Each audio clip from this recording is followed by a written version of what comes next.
Introverts, I'm talking to you here. Sometimes introverts aren't really sharing what they think and really feel. Sometimes, many times, they just don't want to. They just feel very comfortable in enjoying the experience and they might get wrapped up in the experience. So you might see an introvert who's enjoying themselves being like, and just observing. I tend to do that myself sometimes.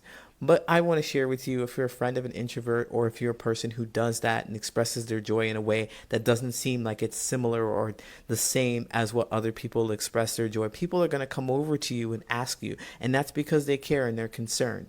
But you, who is the person who's being asked, please let them know, yes, this is how I express joy. You are smiling. You're having a great time. Boom. They don't need to know anything more about that. But you who are asking, listen, your friend just told you this means that they're having a good time.